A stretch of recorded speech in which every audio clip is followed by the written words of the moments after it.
Hello everyone, कैसे हैं आप? आपका आपके YouTube channel Digvijay commerce classes पर एक बार फिर से स्वागत है। हम आपके लिए अपने इस YouTube channel Digvijay commerce classes पर बीकॉम के सिलेबस के कंपलसरी सब्जेक्ट बिजनेस एनवायरनमेंट की पूरी एक सीरीज लेके आ रहे हैं, जिसमें आपको एक तरफ से हर एक कॉन्सेप्ट क्लियरली एक्सप्लेन किया जाएगा। आप हमसे जुड़कर अपने कॉमर्स की पढ़ाई एक प्रॉपर वे में पूरी कर सकते हैं। जैसी पढ़ाई आप पाना चाहते हैं, यहाँ बिल्कुल वैसी ही पढ़ाई आपको अवेलेबल कराई जाती है। हम आपकी ज़रूरतों का विशेष ख्याल रखते हैं। हमें पता है कि आपके लिए वो क्लासरूम पढ़ाई या ऑफलाइन पढ़ाई क्या मायने रखती है। आपने बचपन से वैसी ही पढ़ाई करी है, तो हम आपके लिए बिल्कुल वही अंदाज, वही तरीका इस ऑनलाइन नेटवर्क पर लेकर आते हैं। अब कह सकते हैं आप कि आपकी वो ऑफलाइन पढ़ाई सीधे आपके घर तक चलकर आ पहुंची है। तो देर किस बात की? अगर आप बीकॉम या एमकॉम के किसी भी सब्जेक्ट की ऑनलाइन कोचिंग क्लासेस पाना चाहते हैं, तो हमारे इस YouTube channel Digvijay commerce classes से जुड़िए। अगर आप नए जुड़ रहे हैं तो सबसे पहले हमारे इस YouTube channel Digvijay commerce classes को सब्सक्राइब करिए, शेयर करिए, बेल आइकन दबाइए, ताकि आपको हमारे लेटेस्ट वीडियोज के अपडेट मिल सके। आप हमसे पेड क्लास भी ले सकते हैं। पेड क्लास पाने के लिए आप हमारे व्हाट्सएप नंबर पर व्हाट्सएप करिए, मैसेज करिए, आपको पेड क्लास की पूरी जानकारी दे दी जाएगी, जिसमें आप बहुत थोड़े से शुल्क का भुगतान करके हमसे एक रेगुलर क्लास पाते हैं। पीडीएफ मिलेगा, डाउट सेशन रखा जाएगा, क्वेश्चन पेपर सॉल्व कराए जाएंगे। तो ये सब कुछ पाने के लिए आप हमसे पेड क्लास ले सकते हैं। प्यारे दोस्तों, हमारा आज का टॉपिक भारत के संदर्भ में बहुत बड़ा मायने रखता है। ऐसा क्यों? हम हर एक देश दूसरे देश से अपनी तुलना करता है। हम भी अपने व्यापार को बढ़ाना चाहते हैं। आज अमेरिका पूरे विश्व पे अपनी हनक दिखाता है, कह लीजिए अपना वर्चस्व स्थापित किए बैठा है। किसके दम पर? अपने व्यापार के दम पर। हम उस मायने में पीछे हैं तो कहाँ पीछे हो गए? हमारी नीतियाँ क्या रही हैं? आज हमें ये जानना है। तो प्यारे दोस्तों, हमारा आज का टॉपिक है भारत की निर्यात आयात नीति। अब भारत की निर्यात आयात नीति पढ़ने के पहले हमें निर्यात जानना होगा। निर्यात किसे कहते हैं? जब हम अपने देश में निर्मित वस्तु, माल या सेवा का हम विदेशों में विक्रय करते हैं और उससे हमें मुद्रा अर्जन होती है और विदेशी मुद्रा अर्जन होती है, वो निर्यात कहलाता है। और जब विदेश में निर्मित वस्तु या विदेश की सेवा हम भारत में मंगाते हैं, उसे आयात कहते हैं। ठीक, यहाँ ये विशेष रूप से याद रखिएगा, विदेशों में माल या सेवा बेचना निर्यात, विदेशों से माल या सेवा खरीदना आयात। क्लियर? अंग्रेजी में आयात को इंपोर्ट कहते हैं और निर्यात को एक्सपोर्ट कहते हैं। क्लियर? Export import policy. तो और आयात और निर्यात से संबंधित जो नीति बनाई जाती है उसे व्यापारिक नीति कहा जाता है। याद रखिएगा, बड़ा ऑब्जेक्टिव क्वेश्चन है। आयात निर्यात से संबंधित नीति को ही व्यापारिक नीति कहा जाता है और इस नीति पे वास्तव में विदेशी व्यापार में सरकारी हस्तक्षेप का अंश संबंधित होता है। जैसे आप अपने पड़ोसी से सामान खरीदिए बेचिए, सरकार का रोल यहाँ नहीं नजर आता।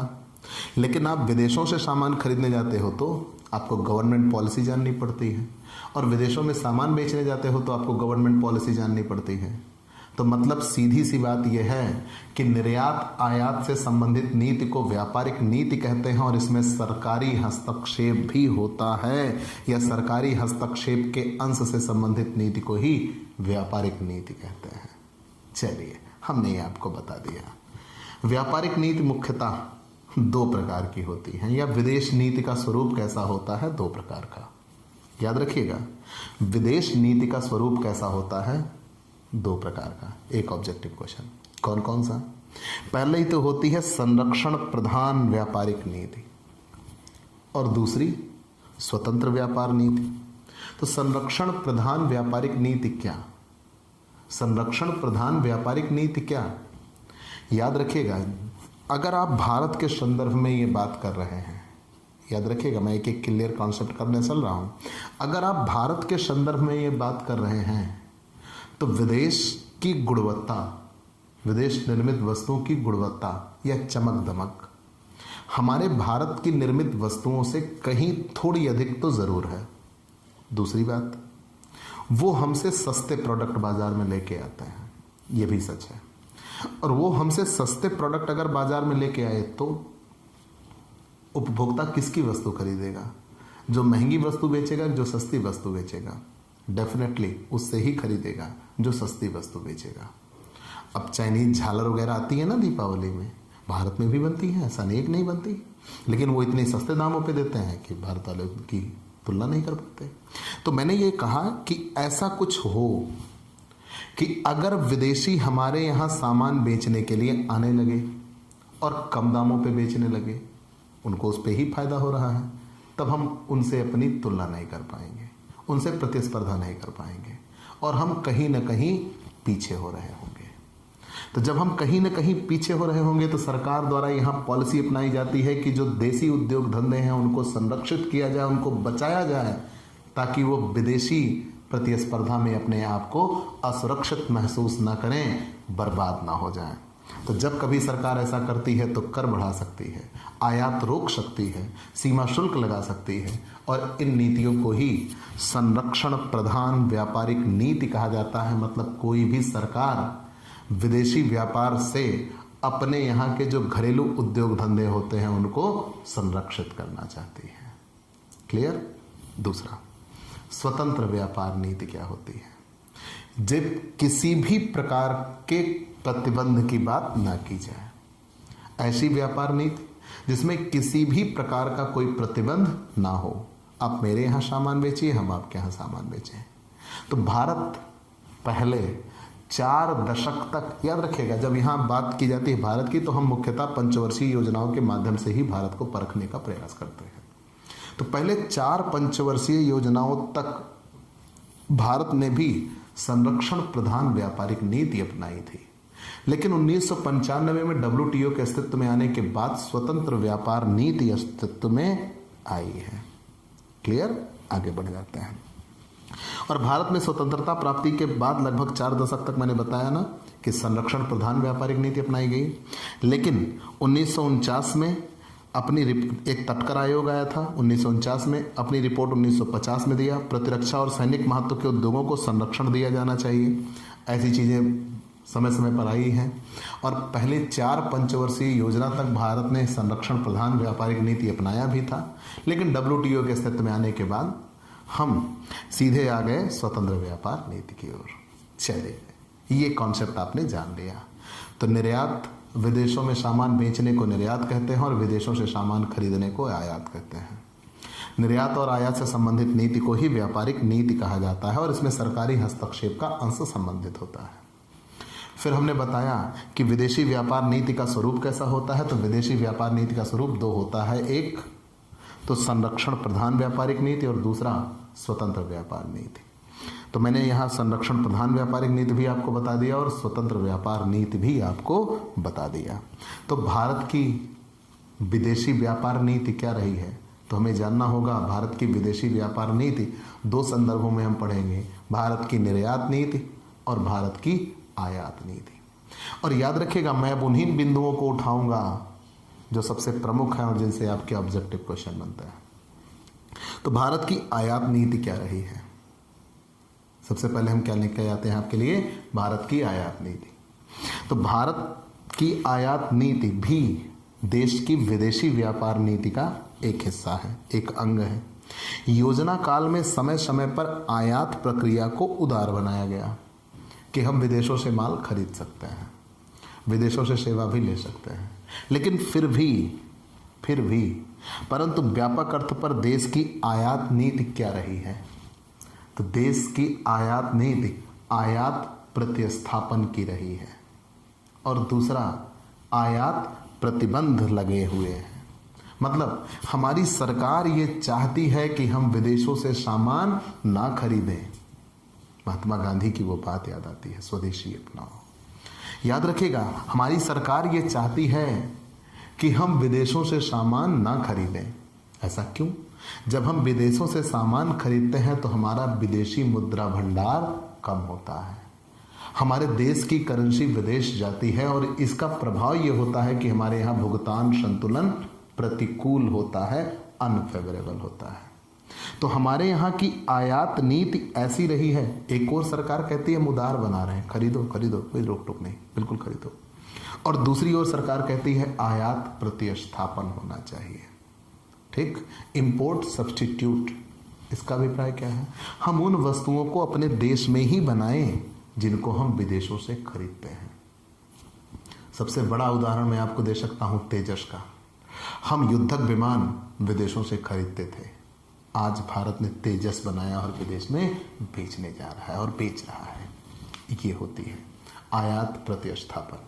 मतलब कि हम जिन चीज़ों को खरीदते थे कहीं ना कहीं विदेशों पर निर्भर थे, उनको अपने देशों में ही, अपने देश में ही जब हम बनाना शुरू करेंगे तो आयात प्रतिस्थापन होगा, हम बाहर से उस सामान को नहीं मंगाएंगे।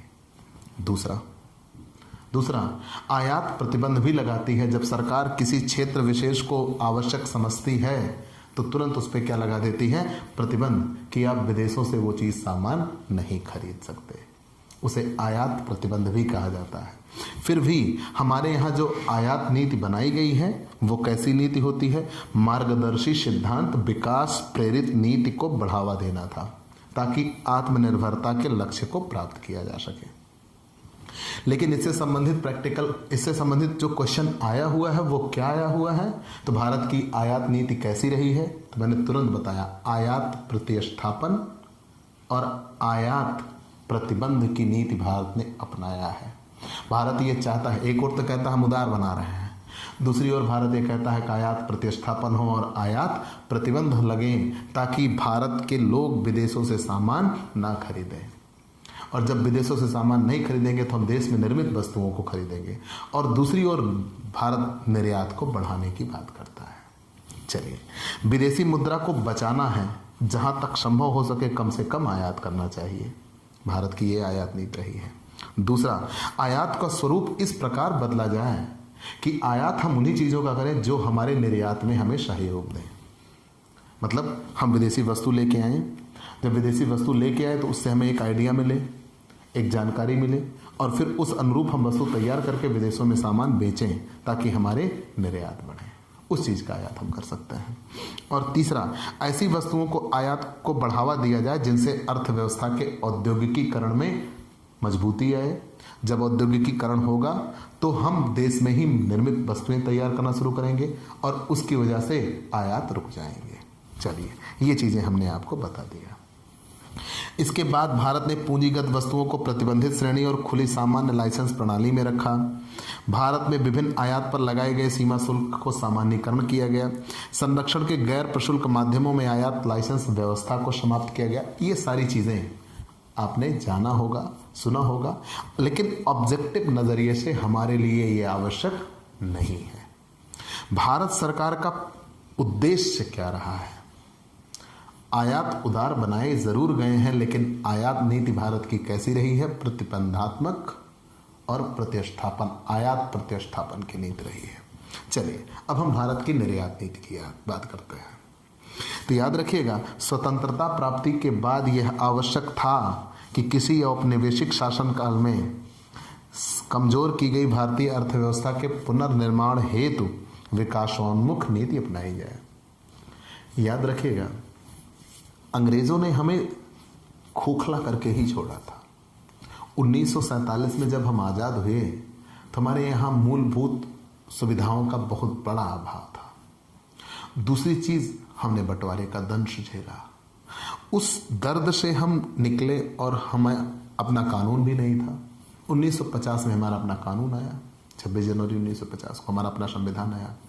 फिर जब हम 1951 में पहली पंचवर्षीय योजना लेके आते हैं तो पहली पंचवर्षीय योजना में हमारे सामने रोटी कपड़ा मकान की ही सुविधा, हम इन्हीं में उलझे थे। सच बताऊं दोस्तों, भारत देश तो आज भी इससे बाहर नहीं निकल पाया है। आज भी हर पंचवर्षीय या कह लीजिए कि आप कहीं ना कहीं किसी व्यक्ति के द्वारा सुनते होंगे कि मेरी कॉलोनी आनी चाहिए, उस व्यक्ति की कॉलोनी आनी चाहिए। क्यों? क्योंकि हम घर की बात करते हैं, हम घर के लिए सरकार पे निर्भर हैं। और दूसरा, हम खाने के लिए भी सरकार पे निर्भर हैं। राशन कार्ड हमने बनवा रखे हैं, राशन लेते हैं 2 रुपए किलो और 3 रुपए किलो का चावल और गेहूँ। और ये क्या होता है कि सरकार इसको 19 रुपए 20 रुपए में खरीद के 2 रुपए और 3 रुपए में दे रही है। तो आज भी हमने ये जाना कि हमारे सामने प्रमुख समस्या ये थी रोटी, कपड़ा और मकान की, जो कि अभी भी बनी हुई है। लेकिन जो पहली पंचवर्षीय योजना आई, हमने निर्यात पे तो बिल्कुल भी ध्यान नहीं दिया। हमने सोचा कि पहले भाई खड़े हो जाते हैं। हम एक कह लीजिए कि मरी हुई अर्थव्यवस्था थी, बिल्कुल संभावनाओं से भरी हुई। तो हम पहले अपने आप को स्टेबल करते हैं, फिर आगे बढ़ेंगे। जब दूसरी पंचवर्षीय योजना आनी शुरू हुई, तब हमने निर्यात की ओर देखना शुरू किया। और जब 1966 में भारतीय रुपए का अवमूल्यन किया गया, तो अवमूल्यन के बाद ये सोच थी कि निर्यात ऑटोमेटिकली बढ़ जाएंगे। याद रखिएगा, अवमूल्यन के बाद ये सोच थी कि निर्यात ऑटोमेटिकली बढ़ जाएंगे। क्यों? ऐसा क्यों? क्योंकि जो रुपया कमजोर होगा, तो रुपया कमजोर होने की वजह से हमारा देश विदेशियों के लिए आकर्षक बनेगा। उनको हमारे यहाँ सस्ती वस्तुएं मिलेंगी। जब हमारे यहाँ सस्ती वस्तुएं मिलेंगी, तो वो हमारे यहाँ से ज़्यादा सामान खरीदेंगे। हम ये सोच लेके आए थे, और उसकी वजह से हमने जो निर्यात से संबंधित कुछ रियायतें देनी थी, वो बंद कर दी। लेकिन हमने देखा कि अवमूल्यन के बाद भी हमारे निर्यात नहीं बढ़े, तो फिर से हमने वो रियायतें देनी शुरू कर दी। ये चीज़ें हमने देखा। 1973 में तेल संकट हुआ, और तेल संकट के बाद इस विषय में नए सिरे से पुनर्विचार हुआ कि केवल आयात प्रतिस्थापन नहीं होना चाहिए। केवल आयात प्रतिस्थापन से भुगतान शेष की समस्या का समाधान नहीं हो सकता। इसके लिए निर्यात संवर्धन की नीतियां लागू होनी चाहिए, अतः निर्यातों को व्यापार नीति में उच्च प्राथमिकता दी गई। क्लियर? चलिए, हमने आपको ये बता दिया। फिर ऐसे ही अब भारत आता है। कई ऐसे निर्यात हैं जिनको भारत प्रोत्साहन देता है। निर्यात नीति की हम बात कर रहे हैं। मैंने आपको पहले ही बताया, भारत ये चाहता है कि आयात कम से कम हो, और भारत ये चाहता है निर्यात सबसे ज़्यादा हो। मतलब निर्यात संवर्धन की नीति हम अपनाते हैं। हम निर्यात को ज़्यादा से ज़्यादा बढ़ाना चाहते हैं, बहुत ज़्यादा करना चाहते हैं, और आयात को हम सीमित करना चाहते हैं। यहाँ कई चीज़ें आपको मिल जाएंगी, जैसे निर्यातकों को प्रोत्साहित करने के लिए प्रशुल्क व्यवसायी या प्रशुल्क वापसी योजना आरंभ की गई। आगतों के क्रय हेतु प्रदान किए जाने वाले सहायता नीति को कैश कंपनसेटरी सपोर्ट नामक योजना में सुदृढ़ किया गया। निर्यात प्रोत्साहन और निर्यात क्षमता बढ़ाने के लिए स्वतंत्र व्यापार क्षेत्रों और निर्यातोन्मुख इकाइयों की स्थापना की गई, आदि। ऐसे ही बहुत सी चीज़ें आप जानेंगे। आयात की कार्यप्रणाली को सरल किया गया। अगर हम देखें कि 1991 में व्यापार नीति में परिवर्तन हुआ, तो याद रखिएगा 1991 ग्लोबलाइजेशन, प्राइवेटाइजेशन, इंडस्ट्रियलाइजेशन, लिबरलाइजेशन, ये सारी चीज़ें 1991 में आई हैं। उदारीकरण, तो जब उदारीकरण की नीति आती है, तो 1991 के आर्थिक उदारीकरण के फलस्वरूप व्यापार नीति में भी महत्वपूर्ण परिवर्तन किए गए। और जब व्यापार नीति में हुआ, तो नकद मुआवजा सहायता को समाप्त कर दिया गया। अब किसी भी प्रकार की नकद मुआवजा प्रणाली नहीं अपनाई जाएगी। दूसरा, आयात की कार्यप्रणाली को सरल किया गया। अग्रिम लाइसेंस प्रणाली को मजबूत बनाया गया। नई इकाइयों का विस्तार, अधीन इकाइयों के पूंजीगत तथा अन्य आयातों के लाइसेंस प्रदान करने की व्यवस्था की गई। निर्यात गृह तथा व्यापार गृह के कई मदों को आयात की अनुमति दे दी गई। ऐसे ही निर्यात उन्मुख इकाइयों पर निर्यात प्रोसेसिंग क्षेत्र को अधिक सुविधाएं प्रदान की गई। चलिए, ये हमने आपको बता दिया। फिर 2-3 कॉन्सेप्ट और जान लीजिए, बस छोटी छोटी बातें। हाल फिलहाल आंकड़ों पे आधारित, मैंने बार बार आपसे कहा है, आंकड़े आप ज़्यादा ना उलझें, उसमें बेहतर होगा। ठीक, आंकड़ों में उलझ गए तो दिक्कत होगी आपके लिए। भारत अब कैसी आयात निर्यात नीति लेके आता है? तो भारत 5 वर्षीय निर्यात आयात नीति लेके आता है। पहले लघुकाल, या कह लीजिए पहले जो निर्यात आयात नीति आती थी, वो अल्पकाल के लिए आती थी। जिसका संबंध 3 वर्ष तक होता था। और अब जो निर्यात आयात नीति बनाई जाती है वो कैसी बनाई जाती है? दीर्घकाल के लिए बनाई जाती है, जिसका संबंध कितने वर्षों से होता है? 5 वर्षों से होता है। एक बात याद रखिएगा, भारत की जो निर्यात आयात नीति बनाई जाती है वो कितने वर्षों के लिए बनाई जाती है? 5 वर्ष के लिए बनाई जाती है। और इसका संबंध अब किससे हो गया? दीर्घकाल से हो गया, क्योंकि 5 वर्ष का मैटर है। आगे बढ़ जाते हैं। तो पहले का भाई 2009, अभी लास्ट 2-3 का हम जिक्र कर लेते हैं। अभी 2009 से 2014 में आई, 2009 से 2014 एक आयात नीति, ये आयात निर्यात नीति या विदेशी व्यापार नीति कह लीजिए। विदेशी व्यापार नीति, विदेशी व्यापार नीति, विदेशी व्यापार नीति। तो विदेशी व्यापार नीति कब? 2009 से 2014। ये कब आई है? ये 31 अगस्त 2004 से 2009। विदेशी व्यापार नीति पहले 2004 से 2009 देख लेते हैं। 2004 से 2009, फिर 2009 से 2014 देखेंगे। ठीक, 2004 से 2009 विदेशी व्यापार नीति 2004 से 2009। तो ये आई है 31 अगस्त 2004 को, 31 अगस्त 2004 को आई है। एक ऑब्जेक्टिव क्वेश्चन। तो विदेशी व्यापार नीति 2004 से 2009 कब घोषित की गई? 31 अगस्त 2004 को। और भारत के विदेशी व्यापार के समग्र विकास को समेकित रूप से पर्यावलोकन किया गया।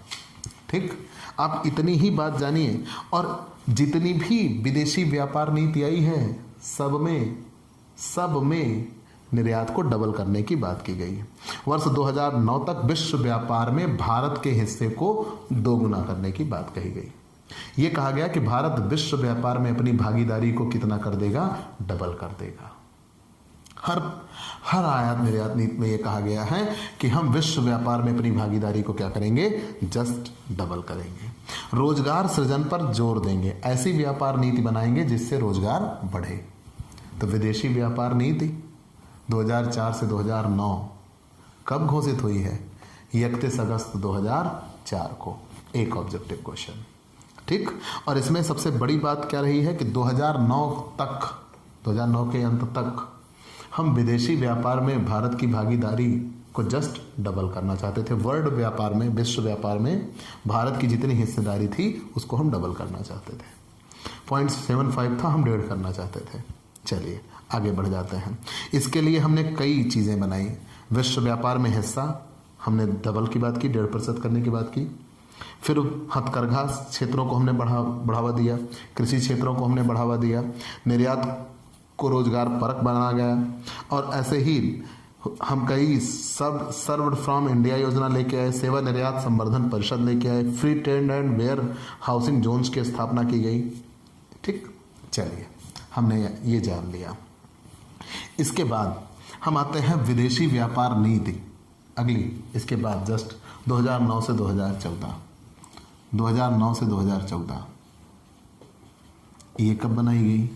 एक ऑब्जेक्टिव क्वेश्चन तो यहाँ से बनेगा। तो विदेशी व्यापार नीति 2009 से 2014 की घोषणा 27 अगस्त 2009 को हुई है। ठीक, 27 अगस्त 2009 को हुई है। क्लियर? चलिए हमने ये जान लिया। विदेशी व्यापार नीति 2009 से 2014 की घोषणा 27 अगस्त 2009 को हुई है।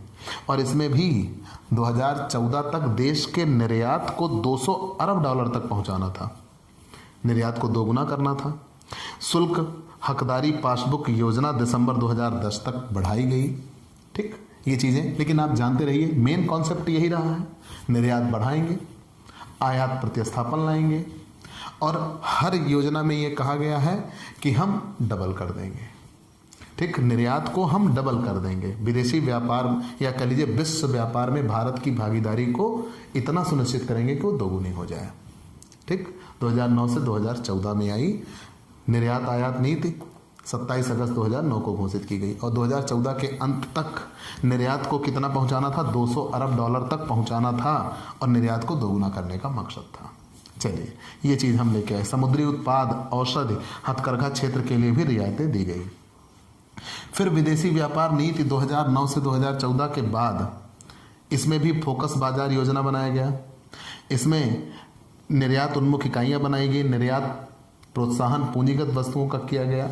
ठीक है, चलिए आगे बढ़ जाते हैं। विदेशी व्यापार नीति 2015 से 2020, 2015 से 2020 विदेशी व्यापार नीति, ये 1 अप्रैल 2015 को घोषित की गई। 1 अप्रैल 2015 को घोषित की गई। अब आप ये सोच रहे होंगे बीच में क्यों, तो 2014 के बाद नई सरकार का गठन आ गया, नरेंद्र मोदी सरकार आ गई। तो जब नरेंद्र मोदी सरकार आ गई तो उन्होंने 2014 में फिर नई नीति नहीं लाए थे, फिर वो लेके आए हैं 1 अप्रैल 2015 को घोषित की गई।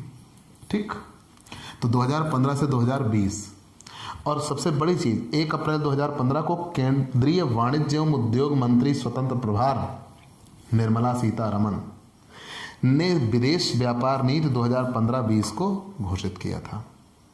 याद रखिएगा, 2015 से 2020 विदेश व्यापार नीति किसने घोषित किया था? निर्मला सीतारमण ने, जो उस समय केंद्रीय वाणिज्य उद्योग राज्य मंत्री स्वतंत्र प्रभार थी। और कब घोषित की गई थी? 1 अप्रैल 2015 को। और इसके बाद ही इस नई पंचवर्षीय विदेश व्यापार नीति में ही मेक इन इंडिया विजन की शुरुआत हुई है। मेक इन इंडिया विजन की शुरुआत हुई है। चलिए, हमने ये भी आपको बता दिया था। इस नीति में निर्माण और सेवा दोनों ही क्षेत्र को समर्थन देने पर ध्यान केंद्रित करने की बात की गई थी। और इसमें भारत की विश्व व्यापार में भागीदारी 2% से बढ़ाकर 3.5% तक पहुंचाने की बात की गई है। कोरोना की वजह से संभव तो ना होगा। चलिए, नई विदेशी नीति के प्रमुख प्रावधान। तो नई विदेशी नीति में 2 नई योजनाएं आई। 2 नई योजनाएं में कौन कौन सी थी? MEIS और SEIS। चलिए, सेवा निर्यात योजना और एक था वस्तु निर्यात योजना। चलिए, उसके बाद स्टार एक्सपोर्ट हाउस, याद रखिएगा ये स्टार एक्सपोर्ट हाउस, निर्यात के मामले में बेहतर निष्पादन करने वाली इकाइयों को export house, star export house, trading house, star trading house, premier trading house आदि दर्जे अभी तक प्रदान किए जाते थे। और इस वर्गीकरण को समाप्त करके आगे से 1, 2, 3, 4 या 5 स्टार एक्सपोर्ट हाउस के दर्जे दिए जाएंगे। चलिए, फिर आगे बढ़ जाते हैं। ऐसे ही इन चीज़ों पे आपको इतना ही जानना होगा, इससे ज़्यादा जानने की ज़रूरत नहीं है। मैंने फिर कहा कि आंकड़ों पे आप उतने मत उलझिएगा, कॉन्सेप्ट क्लियर करिए। नहीं तो आज तो एक लेसन आप क्लियर करते हो तो आंकड़े आप याद रख लेते हो, लेकिन जिस दिन आप पूरा एग्जाम देने जाओगे उस दिन आंकड़े भूल जाएंगे और मिक्सअप होगा। ठीक, चलिए, ये चीज़ हमने जान लिया। तो भारत की निर्यात आयात नीति की प्रमुख विशेषता क्या रही है? तो सबसे पहली चीज़, भारत की निर्यात आयात नीति विकासोन्मुख रही है। हम विकास देखते हैं, कैसे? विकास की ओर बढ़ना चाहते हैं। हमारी निर्यात आयात नीति ऐसी होती है कि रोजगार बढ़े, रोजगार बढ़ेगा तो बचत, आय बढ़ेगी, आय बढ़ेगी बचत बढ़ेगी, बचत बढ़ेगी तो फिर विनियोग बढ़ेगा, विनियोग बढ़ेगा पूंजी निर्माण होगा, पूंजी निर्माण होगा तो फिर आर्थिक विकास बढ़ेगा, और जब आर्थिक विकास बढ़ेगा तो फिर से वही चीज़ें आ जाएंगी। तो हम विकासोन्मुख रहे हैं, उदारवादी भी रहे हैं और दीर्घकालीन रही हैं। 1992 से पहले 1 से 3 वर्ष के लिए व्यापार नीति बनाई जाती थी, लेकिन उसके बाद से अब हम दीर्घकालीन व्यापार नीति लेके आते हैं। और कितने वर्षीय लेके आते हैं? 5 वर्षीय व्यापार नीति लेके आते हैं। आयात नीति हमारी कैसी थी? मैंने पहले ही बता दिया कि हमारी आयात नीति कैसी रही है? प्रतिस्थापन की रही है, आयात प्रतिस्थापन हो और आयात प्रतिबंधात्मक हो। निर्यात नीति कैसी रही है? हमारी निर्यात नीति ऐसी रही है कि उसमें संवर्धन हो, निर्यात को हम बढ़ावा दें। लोचशील, 5 साल का समय थोड़ा नहीं होता, छोटा नहीं होता, बड़े होते हैं। तो हम कोई निर्यात आयात नीति लेके आ गए और बीच में कोरोना आ गया, तो भविष्य में उसको हम बदल सकें, ऐसी नीति होनी चाहिए।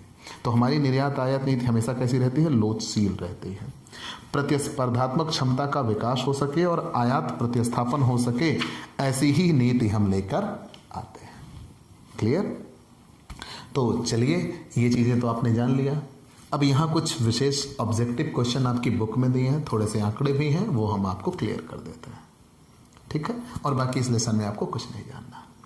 तो भारत में व्यापार नीति को कब उदार बनाया गया? जहां उदार की बात है 1991। एक objective question. Super star trading को प्रारंभ कब किया गया था? 1 अप्रैल 1994 को, जिसका दर्जा अब समाप्त कर दिया गया। अब 1, 2, 3, 4, 5 ऐसे दिया जाएगा, रेटिंग दी जाएगी। तो सुपर स्टार ट्रेडिंग गृह को प्रारंभ कब किया गया था? 1 अप्रैल 1994 को। विदेशी व्यापार नीति 2015 से 2020 कब घोषित की गई? 1 अप्रैल 2015 को। किसने घोषित किया? निर्मला सीतारमन ने। और मेक इन इंडिया विजन इसी में आया है।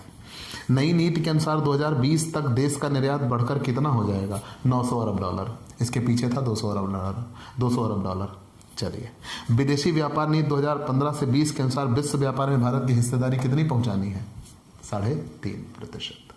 तो प्यारे दोस्तों, आपको ये क्लास कैसी लगी हमें ज़रूर बताइएगा। आपके लाइक और कमेंट का इंतज़ार रहेगा।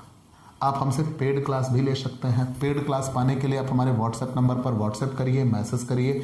आपको पेड क्लास की पूरी जानकारी दे दी जाएगी, जिसमें आप बहुत थोड़े से शुल्क का भुगतान करके हमसे एक रेगुलर क्लास पाते हैं। PDF मिलेगा, डाउट सेशन रखा जाएगा, क्वेश्चन पेपर सॉल्व कराए जाएंगे। तो ये सब कुछ पाने के लिए आप हमसे पेड क्लास ले सकते हैं। और स्पेशली अगर आप हमसे नए जुड़ रहे हैं तो सबसे पहले हमारे इस YouTube channel Digvijay commerce classes को सब्सक्राइब करिए, शेयर करिए, बेल आइकन दबाइए, ताकि आपको हमारे लेटेस्ट वीडियोज़ के अपडेट मिल सकें। तो आज की क्लास में इतना ही। अगले दिन नए टॉपिक के साथ फिर से मुलाकात होगी। चलते हैं दोस्तों, बाय बाय दोस्तों।